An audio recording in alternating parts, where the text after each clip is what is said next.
bukan berarti Nabi SAW membutuhkannya, tidak sama sekali. Nabi SAW jauh lebih mulia daripada tanda-tanda ini.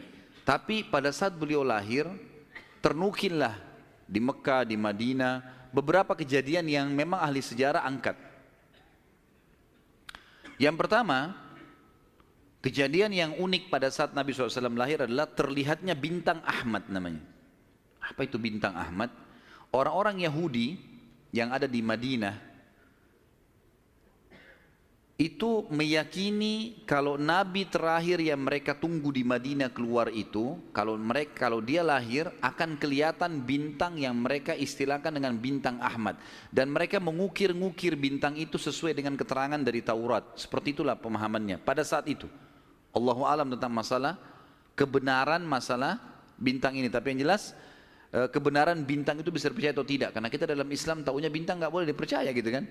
Tapi ini pada saat itu dinukil oleh Hassan ibn Thabit radhiyallahu anhu, penyair Nabi SAW. Kebetulan umurnya dia beda 7 tahun dengan Nabi SAW.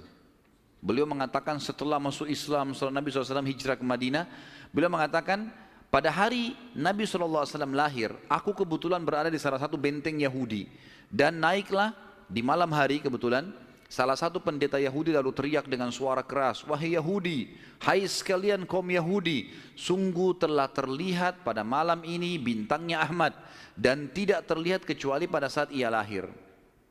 Dan menurut Hassan ibn Thabit radhiyallahu anhu, memang umurnya beda 7 tahun dengan Nabi SAW, dan pada hari itu memang hari kelahiran baginda Nabi SAW. Yang kedua dinukil oleh para ulama tentang masalah kejadian-kejadian unik adalah Nabi SAW pada saat lagi Aminah melahirkan, maka dikatakan melahirkan tanpa ada rasa kesulitan sedikit pun, jadi sangat mudah. Bahkan sebagian athar menyebutkan Aminah tidak dibantu oleh orang. Tiba-tiba Nabi SAW keluar begitu saja. Dan yang ketiga, pada saat lahir, maka Nabi SAW dalam kondisi mengangkat kepalanya ke langit, seakan-akan orang yang sedang berdoa. Yang keempat, Nabi SAW lahir dalam kondisi sudah terkhitan.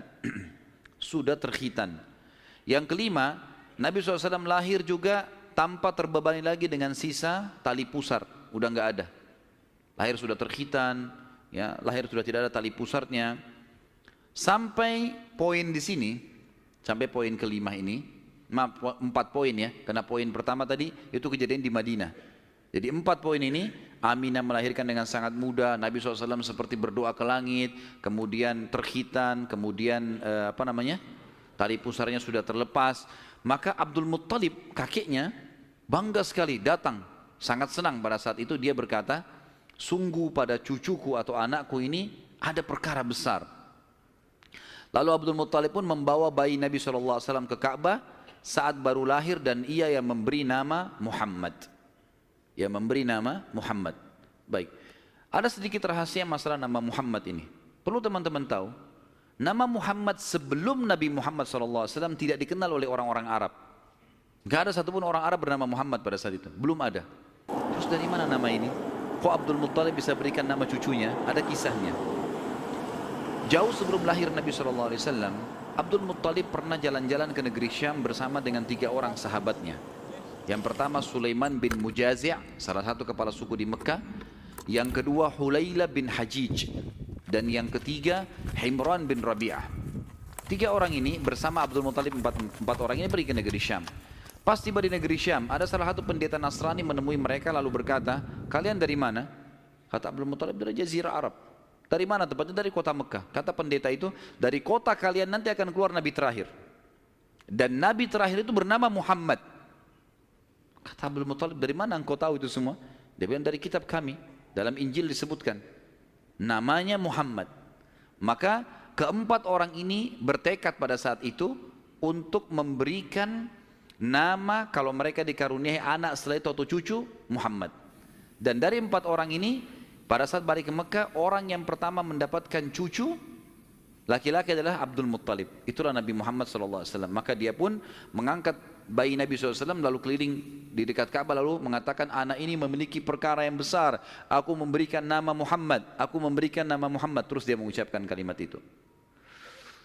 Kemudian selanjutnya teman-teman sekalian, yang keenam adalah goncangnya istana Kisra di Persia dan rubuhnya 14 teras istananya. Jadi ada teras-terasnya istana itu rubuh semua tanpa sebab, rusak semuanya.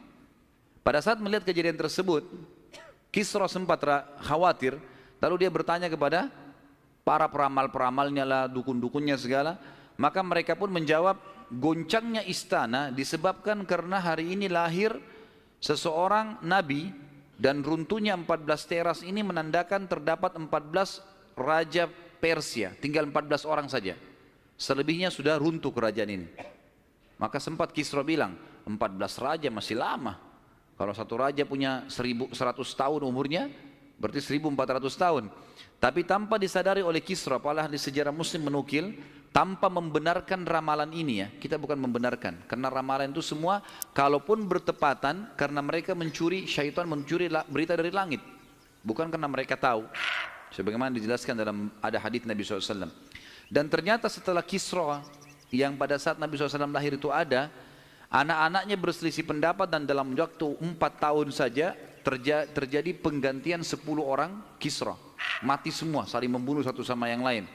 Ya, dan puncaknya yang terakhir adalah yang ke-14 meninggal di zaman Umar radhiyallahu anhu. Pada saat Umar menembus wilayah Persia. Yang ketujuh, padamnya api sesembahan kaum Majus. Jadi ada api yang disembah di beberapa titik di negeri Persia. Jadi mereka buat api besar dan api itu selalu disembah, tiap hari mereka sembah. Pada saat Nabi SAW lahir, api itu tiba-tiba mati dan mereka berusaha menyalakan, tidak bisa, selamanya mati. Sampai Persia pada saat itu seluruh Persia yang menyembah api, apinya mati semua, nggak ada. Mereka mau coba nyalakan sampai runtuhnya di zaman Umar bin Khattab, nggak ada api mereka. Nggak bisa lagi mereka nyalakan api untuk disembah ya, nggak bisa lagi mereka nyalakan. Setiap kali di wilayah Persia dinyalakan api mati, padam. Mereka cuma pakai masak, misalnya di situ padam, nggak bisa sama sekali. Yang kedelapan, hanyutnya air sungai Sawa. Sungai Sawa ini teman-teman sama dengan sungai Gangga sekarang di India. Di kultus dianggap ini sungai apalah, keramat lah dan seterusnya, gitu kan. Maka orang-orang Persia meyakini sungai Sawa ini adalah sesuatu yang luar biasa. Kalau ada yang mati, mereka bakar, lalu mereka lempar debunya di situ, airnya diambil, dianggap suci, apalah segala macam. Subhanallah, karena sungai ini selalu ditaruh tumbal segala macam. Waktu Nabi SAW lahir, air sungai ini hilang. Nggak ada airnya sama sekali, kering. Sampai sungai Sawa dilupain udah, nggak ada lagi sungai. Namanya memang sungai Sawa. Yang kesembilan, dan ini agak sedikit kita titik beratkan adalah kisah Halimah As-Sa'diyah. Tradisi orang Arab dulu teman-teman sekalian, terutama orang-orang Quraisy, setiap bayi lahir selalu dititipkan untuk disusui dan dibesarkan selama 2 tahun di luar kota Mekah, tepatnya di padang pasir. Ada alasan kenapa mereka titipkan anak-anak mereka ke padang pasir sama orang-orang Badui. Yang pertama, agar bahasa Arab fusha anak-anak mereka terjaga. Apa itu bahasa Arab fusha? Bahasa Arab ada 2 macam. Ada bahasa Arab fusha, bahasa aslinya bahasa Arab, dan itu Al-Quran dalam bahasa fusha. Kalau kita belajar bahasa Arab di pesantren atau di kampus-kampus, bahasa Arab yang dipakai bahasa Arab fusha. Dia punya grammar, rapi. Gitu. Ada bahasa ammiyah, yang kedua, bahasa pasar. Ini bahasanya dialeknya berbeda-beda, Mesir berbeda, Tunis berbeda, Saudi berbeda, dialek bahasa pasarnya berbeda. Ini tidak punya grammar, lebih teracak. Ya mungkin kalau dalam bahasa Inggris dari Inggris sendiri, negeri Inggris dengan dari Amerika, agak berbeda, grammarnya lebih rapi, gitu kan.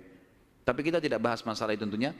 Yang jelas orang-orang Quraisy untuk menjaga bahasa fusha, maka mereka menitipkan anak mereka ke Badui, karena orang Badui masih pakai bahasa fusha. Sementara penduduk asli Mekah pada saat itu sudah sering lalu-lalang jemaah haji. Jemaah haji ini dari berbagai wilayah.